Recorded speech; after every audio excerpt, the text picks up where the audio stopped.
Fue eliminado entre 1993 y 1994. Hablo del impuesto al patrimonio o impuesto a la riqueza. Es un gravamen que se aplica a la fortuna de las personas más ricas del país, considerada por unos la herramienta idónea para erradicar la desigualdad de los estados. Y lo que hay que pensar es quiénes deberían de pagar esas medidas.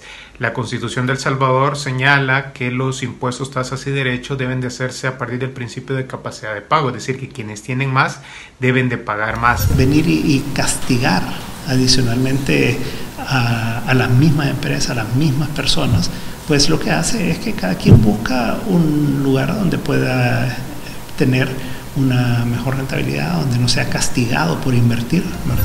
Es un tema que genera diversas reacciones sobre si es o no funcional. La ventaja es, según economistas, que aumenta la recaudación de impuestos y los fondos pueden ser utilizados para inversión pública y social. Pero deberían extenderse regulaciones internacionales para que otros países cooperen con El Salvador en el sentido de informar si las personas abren nuevas cuentas bancarias para colocar sus capitales fuera de las fronteras. Para el abogado constitucionalista es un impuesto ineficiente y marginal, pero además complejo de implementar. Que para construir un patrimonio, las familias lo han hecho a base de las rentas de los años anteriores. Y ya por las rentas de los años anteriores ya pagaron impuesto de renta. Entonces, pagar impuesto por el patrimonio es como pagar un doble impuesto. Similar opinión comparte el economista Luis Membreño. Además, asegura que la recaudación es mínima. Unos hablan sobre el 0.5% respecto al Producto Interno Bruto. En la mayoría de países del mundo, lo que se hace es que se cobra o sobre la propiedad o sobre la renta, ¿verdad? Y no sobre el patrimonio. Entonces yo creo que es un impuesto obsoleto, es un impuesto que no trae beneficios, la recaudación es relativamente pequeña. En cambio, considera que el impuesto predial, es decir, a las propiedades, sí sería conveniente. Además, sustituiría al FODES, porque las propias municipalidades podrían cobrar un impuesto extra para sus inversiones sociales. Y si además se pretende implementar en algún momento en El Salvador un impuesto a las propiedades, pues entonces ya hay como diferentes canales de cobro sobre un mismo ingreso. Y ni tenemos predial, ni tenemos patrimonio, y somos en América Latina el único país que no tiene este tipo de impuesto, y es un impuesto directo.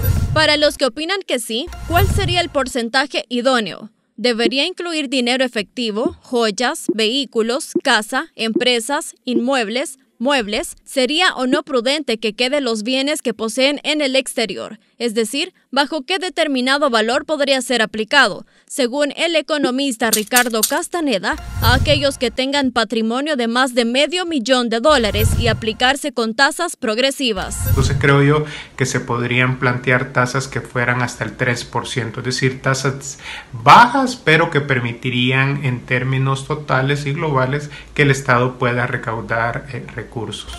Pero entre las desventajas es que al final las personas de más bajos ingresos económicos podrían pagar los platos rotos, es decir, que al crear el impuesto a la riqueza, estos podrían trasladarlo a sus empresas y los consumidores estarían sometidos a pagar más por sus productos.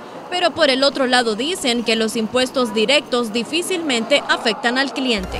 Acá es muy importante que la institucionalidad del país funcione, particularmente si ese fuera el escenario, quien tendría que estar muy pendiente es la Defensoría de Derechos al Consumidor.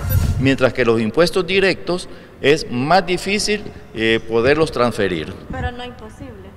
No es imposible. El tema surge a raíz de la situación fiscal que enfrenta el país, la caída provocada por el COVID-19, que de acuerdo al ministro de Hacienda, al cierre del año las proyecciones indican que se dejará de percibir $1,000 millones. Y los economistas sugieren que de manera inmediata se implementen medidas de reajuste fiscal.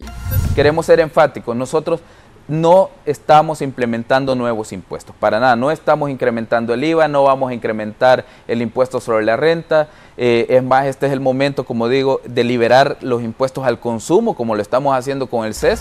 Para el noticiero, Lidia Magaña. Alguien iba a poner una recarga y le cobraban el 5%, alguien iba